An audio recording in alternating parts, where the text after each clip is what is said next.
प्रभु दी उस्तत करो। मैं अपने पूरे दिल नाल यहोवा दा धन्नवाद करांगा। जो कि वचन आएगा पिता परमेश्वर यीशु मसीह दा, वो बहुत बढ़िया वो भी वचन है, उसको भी जरूर सुने। और जब तुम समर्पण में बढ़ते हो, तुम देखते हो कि तुम्हारे भीतर का डर खत्म होने लगा है। तुम पहले डरते थे, भविष्य से, असफलता से, अस्वीकृति से, यहां तक कि मुझसे भी। पर समर्पण तुम्हें प्रेम की गहराई में ले जाता है और प्रेम भय को बाहर कर देता है। मेरा परिपूर्ण प्रेम तुम्हारे भय को त्याग देता है। मेरे प्रिय, मैं चाहता हूं कि तुम जानो, जिस दिशा में मैं तुम्हें ले जा रहा हूं, वह दिशा हमेशा जीवन की दिशा है। भले ही रास्ता कठिन हो, अंत में फल है। भले ही रात लंबी लगे, अंत में सुबह है। भले ही अभी तुम समझ न पाओ, बाद में तुम देखोगे कि मेरा हर कदम तुम्हें आशीष देने के लिए था। और अब मैं चाहता हूं कि तुम अपने हृदय में यह स्वीकार करो कि समर्पण एक बार का निर्णय नहीं, बल्कि रोज का चयन है। जब तुम हर सुबह उठते हो और कहते हो, प्रभु आज मैं तेरा हूं, तब तुम आत्मा के मार्ग में चलते हो। और जब तुम हर शाम कहते हो, प्रभु धन्यवाद कि तू मेरे साथ चला, तब तुम मेरे प्रेम में स्थिर हो जाते हो। मेरे प्रिय, मैं तुम्हें अब उस स्थल पर ले जा रहा हूं जहां समर्पण केवल तुम्हारे निर्णयों को नहीं, बल्कि तुम्हारी आत्मा की धड़कन को मेरे साथ एक कर देता है। यह वह स्थान है जहां तुम स्वयं को अलग अस्तित्व के रूप में नहीं देखते, बल्कि मेरी उपस्थिति में घुलते हुए अनुभव करते हो। जब तुम समर्पण में बढ़ते हो, तुम यह महसूस करने लगते हो कि तुम्हारा जीवन तुम्हारा नहीं रहा, वह मेरा है। और जब वह मेरा होता है, तब वह सुरक्षित होता है, आशीषित होता है, उद्देश्यपूर्ण होता है और अंधकार पर प्रभावी होता है। समर्पण की गहराई वह जगह है जहां तुम यह कहना बंद कर देते हो, प्रभु मेरे लिए कर, और कहना शुरू कर देते हो, प्रभु मुझसे कर। क्योंकि अब तुम केवल आशीष पाने वाले नहीं, बल्कि आशीष देने वाले बन जाते हो।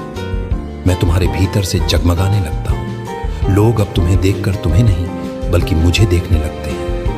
यह इसलिए नहीं कि तुम बढ़ा चढ़ाकर कुछ करते हो, बल्कि इसलिए कि तुम भीतर से खाली हो चुके हो और मेरी उपस्थिति से भरे जा चुके हो। पवित्र आत्मा तुम्हारे भीतर ऐसा परिवर्तन लाता है कि धीरे धीरे तुम्हारा हृदय मेरे हृदय जैसा होने लगता है। तुम वह देखना शुरू करते हो जो मैं देखता हूं। तुम टूटे हुए लोगों को देखकर उन्हें दोषी नहीं मानते, बल्कि उन्हें मेरे जैसा प्रेम करना सीखते हो। तुम अपने शत्रुओं को देखकर उनके प्रति क्रोध नहीं, बल्कि दया महसूस करते हो। तुम जीवन की कठिनाइयों को देखकर शिकायत नहीं करते, बल्कि उनमें मेरे कार्य को पहचानते हो।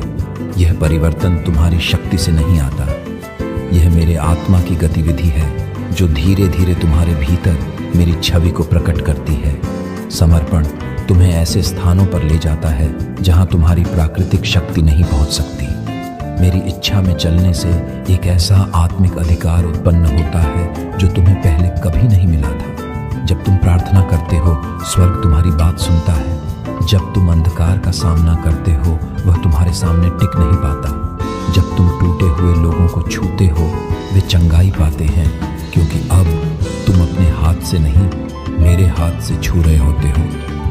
हाँ मेरे प्रिय, समर्पण तुम्हें केवल शांत ही नहीं करता, वह तुम्हें शक्तिमान बनाता है। तुम मेरे समान चलने लगते हो। जब तुम काम पर जाते हो, आत्मा तुम्हें मार्गदर्शन देता है। जब तुम परिवार के साथ होते हो, आत्मा तुम्हें बुद्धि देता है। जब तुम कठिन स्थिति से गुजरते हो, आत्मा तुम्हें स्थिर रखता है। जब तुम प्रलोभन का सामना करते हो, आत्मा तुम्हें सामर्थ्य देता है। और जब तुम अकेले होते हो, आत्मा तुम्हें मेरी उपस्थिति का एहसास दिलाता है, इतना गहरा, इतना वास्तविक कि तुम समझने लगते हो कि मैं वास्तव में तुम्हारे भीतर रह रहा हूं। मेरे प्रिय, मैं तुम्हें यह भी बताना चाहता हूं कि समर्पण का अर्थ यह नहीं कि सब कुछ तुरंत बदल जाएगा। समर्पण एक दैनिक यात्रा है, एक पवित्र चलना। जैसे एक बच्चा चलना सीखते समय गिरता है, उठता है, फिर चलता है, वैसे ही तुम भी समर्पण की राह पर कभी कभी लड़खड़ाओगे, पर मैं तुम्हें गिरने नहीं दूंगा। मैं तुम्हें हर बार उठाऊंगा, मैं तुम्हें हर गिरावट से सिखाऊंगा, और मेरे हाथ में गिरना तुम्हारे लिए सुरक्षित है। समर्पण तुम्हें यह भी सिखाता है कि तुम हार मानकर नहीं, बल्कि भरोसा रखकर आगे बढ़ो। तुम्हें यह सीखना होगा कि मेरा समय उत्तम है। तुम्हें यह सीखना होगा कि मेरा इंतजार करना हार नहीं, विश्वास की परिपक्वता है। तुम्हें यह सीखना होगा कि मैं कभी देर नहीं करता, मैं सही समय पर पहुंचता हूं। जब तुम ऐसा भरोसा विकसित कर लेते हो, तब तुम भविष्य से डरते नहीं, तुम अनिश्चितताओं में भी स्थिर रहते हो, क्योंकि तुम्हें यह स्पष्ट समझ आने लगता है, यदि मेरे कदमों का मार्गदर्शन पवित्र आत्मा कर रहा है, तो मेरे लिए कुछ भी असंभव नहीं। मेरे प्रिय, तुम्हारे जीवन में ऐसे क्षण आएंगे जब मैं तुम्हें उन स्थानों पर ले जाऊंगा जो तुम्हें अपरिचित लगेंगे, पर डरना मत। अपरिचित रास्ते ही अक्सर तुम्हें तुम्हारे उद्देश्य तक ले जाते हैं। जैसे मैंने अब्राहम को एक अनजान भूमि की ओर बुलाया, जैसे मैंने मूसा को एक अनजान पर्वत की ओर बुलाया, जैसे मैंने पतरस को नाव छोड़कर पानी पर चलने के लिए बुलाया, वैसे ही मैं तुम्हें तुम्हारे आराम से बाहर बुलाऊंगा, नष्ट करने के लिए नहीं, बल्कि तुम्हें महान बनाने के लिए। क्योंकि समर्पण वही जगह है जहां छोटे छोटे जीवन असाधारण बनते हैं। वही जगह है जहां सामान्य लोग मेरे हाथों में असामान्य कार्य करने लगते हैं।